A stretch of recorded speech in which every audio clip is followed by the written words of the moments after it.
Olá, professor Marcos, aula 37. Eu trabalho no setor da melhor idade na Secretaria de Esporte e Lazer de Ubatuba e tenho aproveitado esse momento das nossas videoaulas, devido à pandemia, para explanar melhor o Estatuto do Idoso. A aula passada eu falei para vocês das políticas de atendimento ao idoso. Por que eu falei primeiramente disso? Porque hoje nós vamos falar sobre das entidades de atendimento ao idoso. Então a gente tem que saber como que eles devem nos atender, né?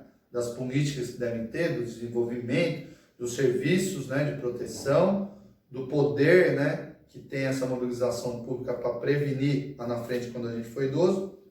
Então agora a gente já sabendo como que tem que ser, vamos ver a parte das entidades de atendimento ao idoso. Artigo 48. As entidades de atendimento são responsáveis pela manutenção das próprias unidades, observadas as normas de planejamento e execução emanadas do órgão competente da Política Nacional do Idoso, conforme a Lei número 8.842 de 1994. Esses números de lei, esses artigos, vocês não precisam decorar, pessoal. Nem a lei nossa, que é 12.548, de 27 de fevereiro de 2007. Nem essas. Se você jogar lá no Google Estatuto do Idoso, vai aparecer a lei. Dentro do Estatuto do Idoso vai estar tudo marcadinho. Por isso que o Pro está fazendo isso, para explanar para vocês melhor, né, e esclarecer alguns itens que é bem complicado dentro dessas 70 e poucas páginas que nós temos aqui do Estatuto, né? Então, o que quer dizer esse artigo 48?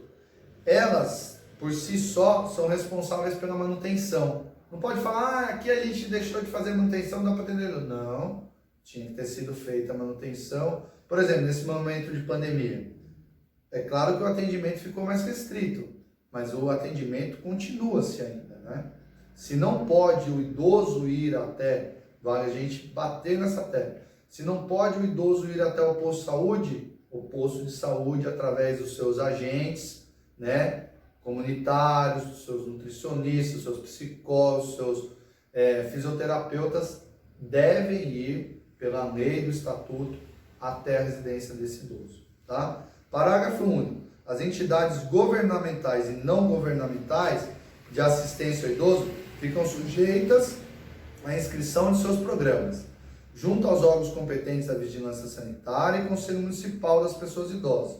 E, em sua falta, junto ao Conselho Estadual Nacional das Pessoas Idosas, especificando os regimes de atendimento observados os seguintes requisitos. Vou fazer outra pausa aqui. Vamos supor que alguma cidade não tem a vigilância sanitária. Não tem como essa entidade que presta serviço, seja governamental ou não, regulamentar todo esse protocolo de atendimento junto ao órgão da vigilância sanitária.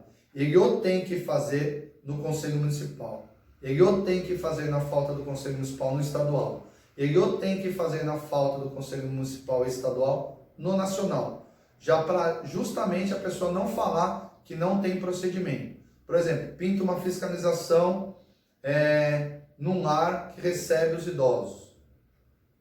Ele vai pegar esse programa e vai ler passo a passo e vai ver se está sendo feito isso. Porque papel, pessoal, aceita tudo. Agora vamos ver na prática se vocês estão seguindo essa norma, né? Vocês estão fazendo direitinho. E aí eles têm que respeitar esses requisitos que eu vou falar para vocês. 1.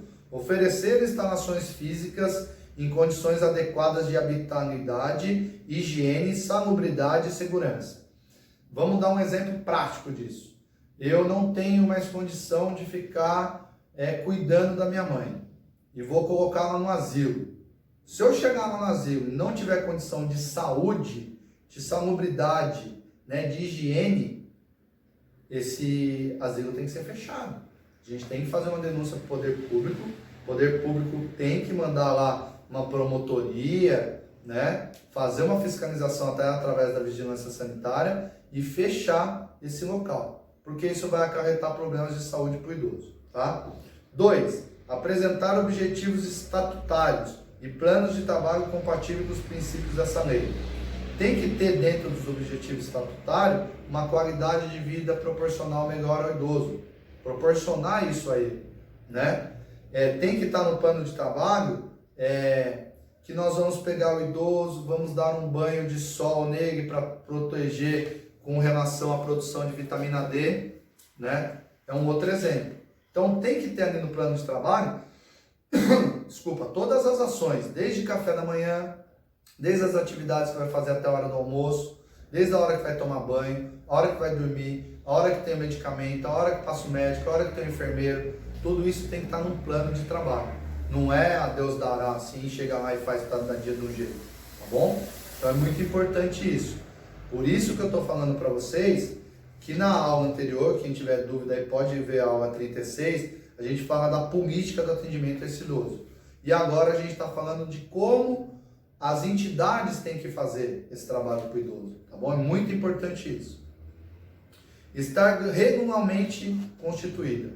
Tem que ter um CNPJ, tem que ter um estatuto, tem que ter um contrato social, dizendo quem são os responsáveis, tá? Muitas das vezes a lei municipal exige que tenha um responsável, assim, com a presença de um médico, né?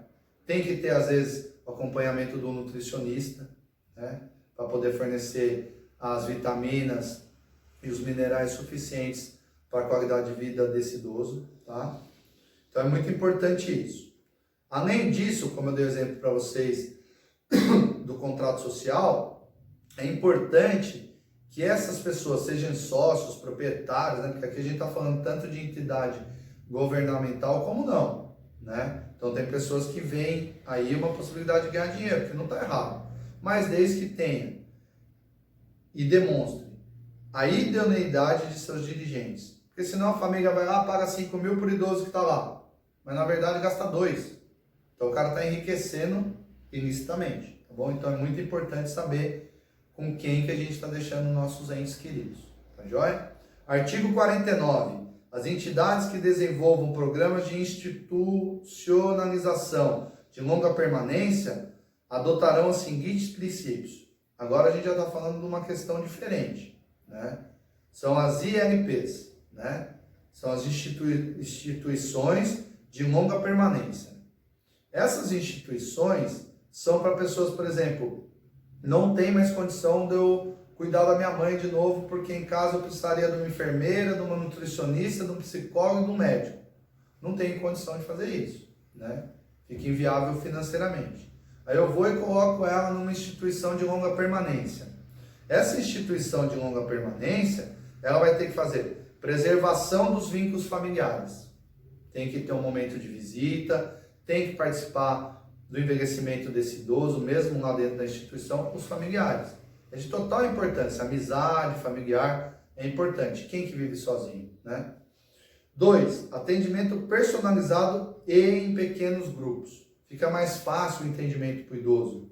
Muitos dos idosos começam a envelhecer e começam a ficar com vergonha, né? Ou por causa de uma deficiência, ou por causa de um acidente, alguma dificuldade que tenha. Não quer se comunicar com todo mundo. Então, grupos muito grandes, às vezes, inibe a pessoa de falar do problema, da situação que ela está passando, tá bom? Então, grupos pequenos.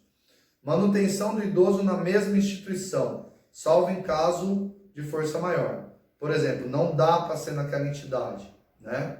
Não dá para fazer essa manutenção ali. Aí a gente tem que recorrer a um hospital, me desculpa, uma santa casa, né? Então, é muito importante isso. 4. Participação do idoso nas atividades comunitárias, de caráter interno e externo.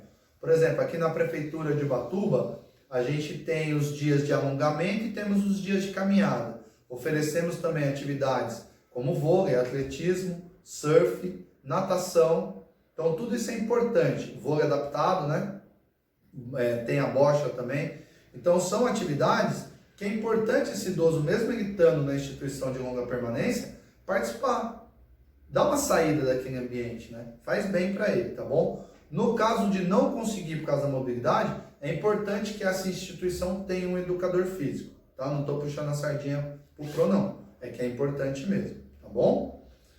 5. Observância dos direitos e garantias dos idosos, né? Tem tudo a ver com o estatuto, com a parte que a gente está lendo, né? Que o idoso tem desde o direito a envelhecer, a habitação, a alimentação, né, a saúde, as suas prioridades, né, em filas e também no transporte. Então esses direitos que foram muito difíceis da gente adquirir, quem me conhece sabe disso, a gente cobra muito que o pessoal tem que ser ativo, tem que utilizar esse direito, tá bom? E aí a sociedade vai se acostumar com cada direito que a gente tem, tá bom? Um que eu falo bastante, que o pessoal às vezes vai lá pedir a passagem interestadual e esquece, porque chega lá já está ocupado as vagas, tem direito a 50% do valor da passagem. Isso é muito importante. Então, numa passagem de R$100, não tem a vaga? Tá bom, vou pagar. Mas não vai pagar 100, vai pagar 50. Tá na lei aqui, tá no estatuto, tá bom?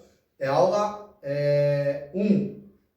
Como essa parte da obrigação das entidades é muito grande, vai ser dividida em duas partes e a gente continua na aula 38, tá joia? Fique em casa. Até a próxima!